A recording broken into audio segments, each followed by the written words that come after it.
كاينش الشعبي. شكون اللي كان يغني الشعبي؟ رحمه الله الاول اللي بدا في الشعبي هو حسين السلاوي، راسي وما داز عليك وباقي صافي. شكون اللي كان في الشعبي؟ كان شي شعبي؟ ما كانش الشعبي في المغرب، كانوا البريولات، غنيوات دي 3 مينوت 4 مينوت ملحنين يهود مغاربه والجزائريين، وكانوا كيجيو من الجزائر ذاك الاغاني كيجيو المغرب بحال ضربيها الشيباني ولا بحال هلا الليلاني ولا كانش الشعبي. ما كان تمشيو لطريق تطوان غتلقاو تما الاسماء ديال الجزائر ديال بحثوا في طريق تطوان غتلقاو العائلات الجزائريه مكتوبه عند الاستاذ بن داود محمد داود والكايما وبن شطاب شتي. واول واحد اللي دخل العود نتسطاون هو ولاد بن عبد اللطيف. هادو ولاد بن عبد اللطيف عندهم الزاويه ديالهم او عندهم الشيخ ديالهم هو في العاصمه.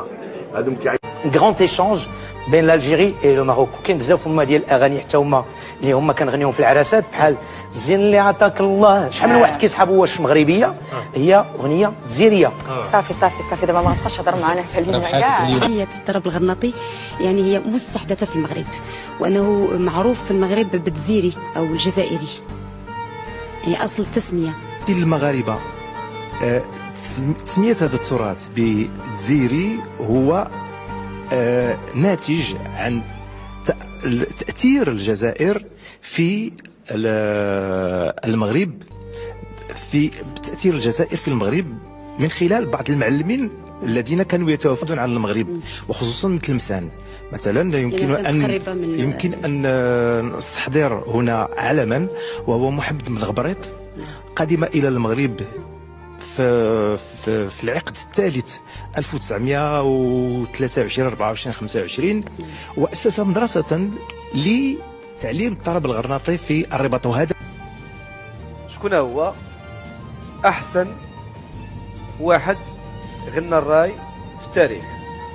واش الشاب خالد، الشاب مامي، الشاب حسني، ولا الشاب بلال؟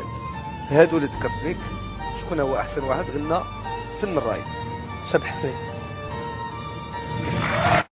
اولا لحقاش انا كنغني باللهجه ديال الراي الجزائريه، سي تو افي نورمال باسكو لو راي كيتغنى باللهجه الجزائريه، وباش يتاكدوا الناس انا مغربي من وجده. ولكن بالنسبه لي بحال حنا خوت، كي مغربي كي جزائري كي تونسي، تحيه العالم كله. انا جزائري 100%. هذه راه باينه. كيفاش غنقولوا حنا اغنيه الراي مغربيه؟ ما عندها حتى يعني كما كنقولوا حنا بحكم المنطقه الشرقيه كمدينه وجده وبركان هادو قرابين الجزائر. وشحال هذه يعني ما كانش حدود بين المغرب والجزائر، ديجا راه كان شيء منتشر بزاف. يعني واحد ستيل بحال نقولوا حنا مثلا المغاربه كيغنيو اغاني خليجيه، نعتبروه حنايا اغنيه خليجيه، سي نورمال. الفن ما عندوش حدود، اي فن يقدر يدخل من بلاد لبلاد، ولكن نبقاو نهضروا في الواقع. الاغنيه الراي اغنيه جزائريه. هادشي اللي خايف منه دابا مؤخرا هو ولينا جزائر بينا جزائر وهذه حاجه خطيره جدا اللي بغيت ننصح بها الفنانين المغرب. انا ماشي كننصح، راه بغيت نقول لكم حافظوا، لان اللهجه المغربيه راه هي اللي عطاتنا قيمه، فما نوليوش جزائر مع احترامنا للفنانين الجزائر، بالعكس دوله عظيمه والفن عظيم والراي، ولكن المغاربه حنا ولينا كنشوفوا الانتاجات كلها ولات راي، فهذا خطر كيهدد الموسيقى في الاندلس. وعندها تاثيرات عثمانيه، مع انه حنا العثمانيين ما كانوش يحتلوا المغرب، ولكن بحكم انهم احتلوا الجزائر بزاف ديال العائلات تركيه اللي كانت عايشه في الجزائر كانت هاجرت في الاحتلال الفرنسي الجزائر للمغرب واستقرت في تطوان.